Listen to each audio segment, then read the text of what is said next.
welcome to LFC Focus. It is pre-match build-up showtime with Liverpool back in European action, defending our Champions League crown once again on Wednesday night. This time we are welcoming Napoli to Anfield in the penultimate game of our group stage campaign, and it is an opportunity for Liverpool to secure qualification for the round of 16 and top spot in the group with a game to spare, which I think we can all agree would be absolutely fantastic. Of course, all of us are already looking forward to that incredibly packed period of fixtures over December with the Club World Cup, with the League Cup commitment against Aston Villa, and all the Premier League games that are going to come in there as well. The last thing we really need is another game in Europe away from home against Red Bull Salzburg in Austria, where everything's on the line and we've got to get a win to qualify. It would be absolutely fantastic for Liverpool to do it with a game to spare. Andrew Robertson was in the press conference today and he was talking about how it's something Liverpool have never actually done during his time at the club as well. Obviously, last 2 seasons we've had to wait until the final game of the group stage campaign to qualify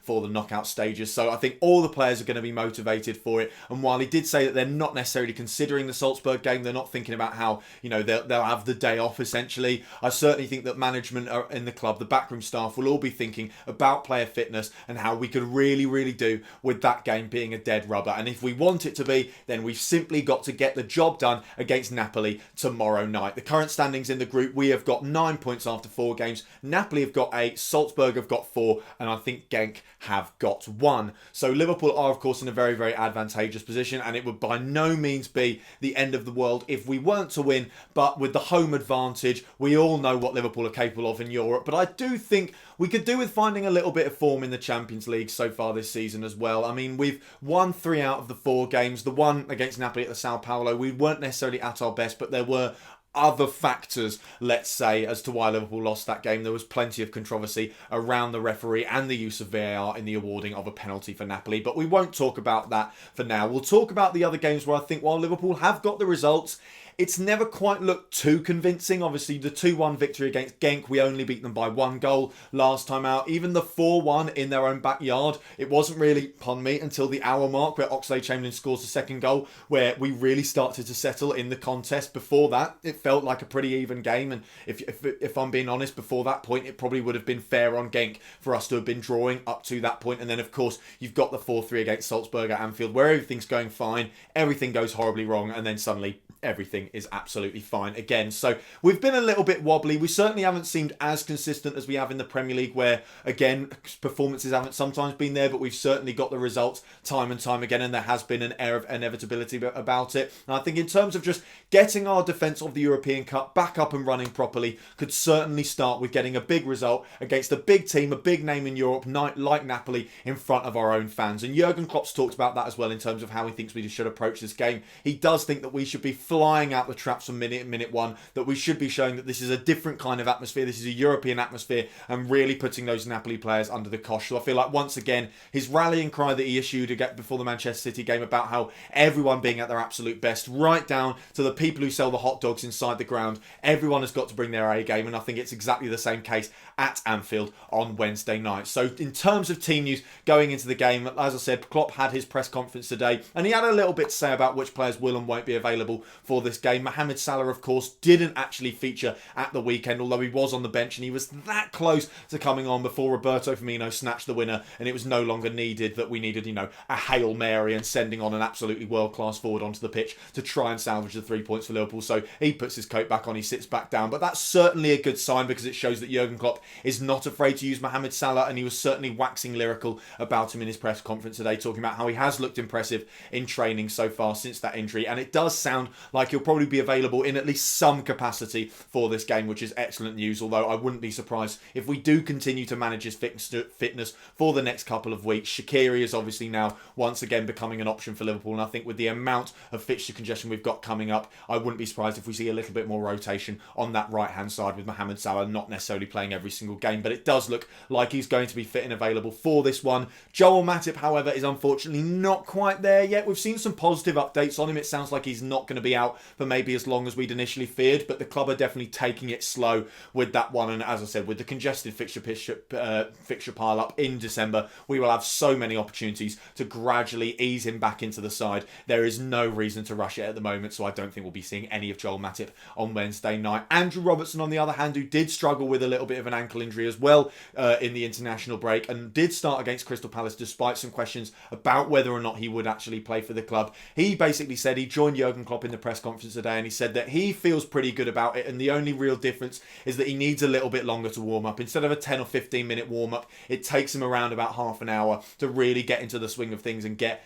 his ankle muscles and whatever's going on down there. Listen, I'm not a physiologist or whatever it is. I just talk about the Reds. But whatever's going on down there with his ankle, it takes slightly longer for it to warm up than maybe the rest of his body would, and it normally would if it was perfectly healed. But in terms of what he was saying about whether or not he wants to be playing, he essentially said that he wants to be playing every single game. He's got no problem with being in that starting 11 midweek, midweek, over and over again, and he actually prefers that to being stuck on the bench and finds it a lot more stress-free to be on the pitch than he does to watch the game from the sidelines. So while I do think we'll manage his fitness a little bit going over the next few games, it certainly doesn't look like he's going to be asking Jurgen Klopp for any time out of the starting 11. So in terms of the starting 11, how I think we are actually going to line up for this game, I think again, Alisson Becker in goal. Hopefully he finally gets that clean sheet. He still hasn't got a single one so far this season, and I feel like maybe this will be the game for him to showcase his abilities once again. As we all know, it was the moment that Alisson really arrived in a Liverpool shirt last season when he makes that massive save against Napoli in the Champions League, proving that he is not just a trustworthy goalkeeper, he's not just a really, really good goalkeeper, he is a game-changing goalkeeper who, when everything else fails, you can rely on to drag you out of the fire. He did it last season. Hopefully he won't have to do it in this game. It would be nice if things were a little bit more plain sailing than they were last time out, although I wouldn't bet on it, with obviously Napoli being a very, very decent side. Hopefully Alisson Becker does finally get that clean sheet that could kickstart his season and really cement his place as one of the greatest, if not the greatest goalkeeper in the world right now. So he's definitely going to start. I think ahead of him at centre-back we go with Virgil van Dijk and Joe Gomez. I've been saying for a while now, I think Joe Gomez is the Champions League centre-back for the moment, and then Dejan Lovren comes in as a slightly more trustworthy option, although I feel ridiculous saying that about Dejan Lovren, given the kind of precedent that has been set around him, both by him and by the fans that watch him and stuff like that. At the moment, Lovren is just a little bit more steady in the Premier League. We've seen Joe Gomez make a few mistakes so far this season, although in the Champions League, you know, there's slightly less risk there. You can drop points and feel like you'll recuperate them over the next one. And at the end of the day, it does look very, very likely at the moment that Liverpool will be qualifying for the round of 16. So I think Joe Gomez will start, get him a little bit more experience, more time alongside Van Dijk, because I still do see him as a long-term option for Liverpool at centre-back. And I think if he can get back to the form that he was showing last season, then that will be fantastic for all involved, especially us Liverpool fans. So I think Joe Gomez partners Virgil van Dijk. The fullbacks, I think it's Trent Alexander-Arnold once again, and I think we do risk Andrew Robertson. Originally I thought maybe we see a little bit of James Milner. That's what we saw last time out in the Champions League against Genk at Anfield, but from what Andrew Robertson's been saying, he doesn't seem to want to be dropped out the side, and he'll be asking Jurgen Klopp to get him in as much as possible. And it's only if the physio department say absolutely no way is Andrew Robertson playing in this game, I think those are the only circumstances where he doesn't start. So I think if he managed to wheedle his way into the side for the game against Crystal Palace, and that was of course now 4 days ago, we've had a slightly more decent gap than we will have between this game and the Brighton game at the weekend, where it will be less than 72 hours between the two matches. I think Robertson's going to come back in, so we play both of the first choice centre-backs, him and Trent Alexander-Arnold. And then moving on to the midfield, I think we go with Fabinho at the base. Obviously, he will of course be missing out in the game against Brighton at the weekend because he picked up his 5th yellow card of the Premier League season so far in the game against, who was it we played the weekend? Crystal Palace, sorry, completely forgot there. But he's picked up another yellow card, which means he's suspended for one match, so he is free to do whatever he wants in this game. We can use Fabinho for the full 90 minutes and just put the turbochargers on him the entire time, because he will get a nice, reasonable rest after this match. So he'll probably start, or almost definitely start, in the number 6 role. I think ahead of him, we experiment a little bit more. We've sort of used the Champions League as our testing ground for guinea pig midfield so far this season. I think this game will be no different. We've seen Jordan Henderson Henderson has been subbed off reasonably early quite a lot over the last few games, and it has been causing Liverpool a few problems. Time and time again, he's been substituted off when he's been playing that right midfield role, and then we've conceded late goals as a result of attacks that come down that side of the pitch. So I think we'll probably think about taking him out of this game completely, maybe using him as a substitute to shore things up on that right-hand side later on in the game, and then that way he'll probably be absolutely fit and fine to play the full game against Brighton at the weekend, because I do still have my doubts that Jordan Henderson can actually play full 90 minutes, weekend, midweek, over and over again, and I think that is why we have been seeing him get substituted so often. And of course, with the Merseyside derby just 7 days after this Napoli game, we've got to make considerations with regards to that as well. So I think Jordan Henderson actually comes out the side for this one. Certainly we have him on the bench, he's certainly a useful option, but then ahead of Fabinho instead, we've got Gini Wijnaldum. These are his kind of games, under the lights against a fantastic side, battling in the midfield. He lives for these kind of games. And I think on the other side, we go with Oxlade-Chamberlain, who has been really finding his form in the Champions League so far this season, where Jurgen Klopp is a little bit more liberal with how he wants his midfield to set up tactically, and a little bit more liberal with just how much defensive work they need to do. And I think Oxlade-Chamberlain has thrived in that role. It's a little bit longer before he can maybe start in the midfield three for the Premier League, partially also because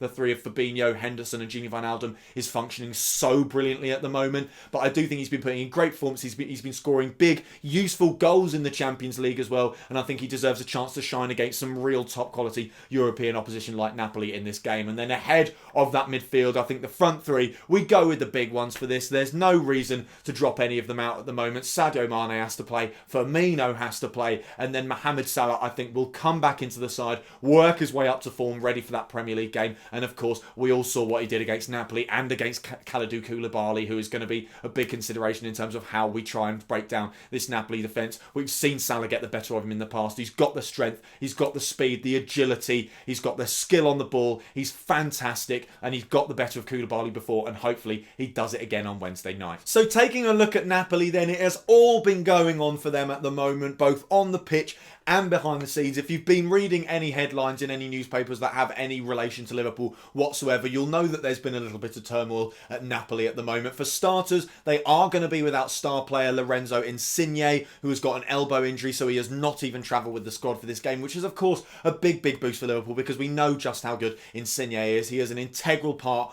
of their attack. When we played them in pre-season and lost 3-0, he was fantastic. I think he scored 2 of the goals, probably created the other one, and just ran our defence absolutely ragged. We've seen what he can do, and it is a boost for us that he won't be available for this match. In terms of stuff going on behind the scenes as well, some of you may already know that there is a huge rift at the moment between the Napoli players and the coaching staff and the owner, after the owner wanted them to go on a week-long training camp away from Italy and sort of get them to improve their form, because things haven't been going so well for Napoli over the last couple of months or so, and the coach Ancelotti said no. The players subsequently got behind that and refused, and as a result the owner has fined them collectively 2.5 million euros, although that is to individual players. He's fined them, I think, 25% of their wages, which is the maximum he can possibly get away with, and he's going to try and sue them or whatever. I mean, at one point apparently he threatened to sell the entire squad because they wanted to go, they didn't want to go away on this training camp. So things aren't exactly rosy at Napoli at the moment, or I think Jurgen Klopp has sort of played that down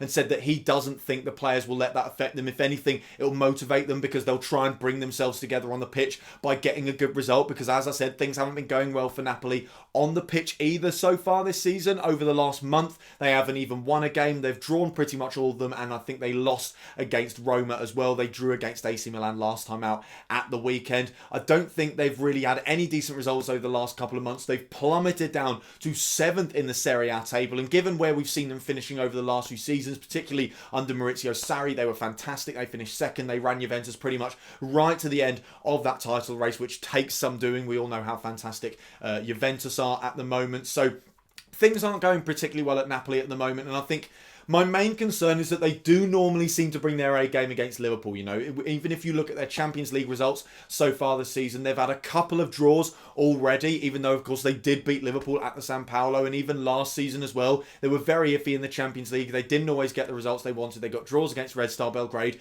didn't manage to beat Paris Saint-Germain, and it was probably only because they got that result against us at the San Paolo that they did manage to run us all the way to the end of the group stage campaign. So they tend to bring their A game for Liverpool, and as Jurgen Klopp said, with all this stuff going on behind the scenes, the squad will probably want to bring themselves together. Of course, they are on the side of the manager as well, so you're not going to see any of that, you know, players not playing for the manager, not putting in 100% effort. They're willing to fight for him. It's just with the owners they've got problems with, so I don't think it's going to hugely affect them on the pitch. But if we do get on their backs, you know, as fans as well as players, put them under pressure, then hopefully we can start to sort of bring them back into this run of form they're in at the moment. Because you sometimes see that with teams where they try and come flying out the traps, but if it just doesn't work, and it hasn't been working out for them for the past few weeks, then they do kind of regress. It happens a lot in the Premier League with teams that are in the relegation zone, where they try their hardest at the start of games, but things just don't go their way and they slip into a slump once again. That's what we've got to try and force Napoli into, and I think that's what Jurgen Klopp is on about when he says we've got to be absolutely on it from the first minute of this game. And that's why I think we do need to play the first choice fullbacks. They need to be bombing on. We do need to play the first choice front three, who are hopefully going to be absolutely clinical and not give Napoli a moment's peace where if they do try and play it round the back. And we do need a fantastic, dynamic, energised midfield that is going to press them to death.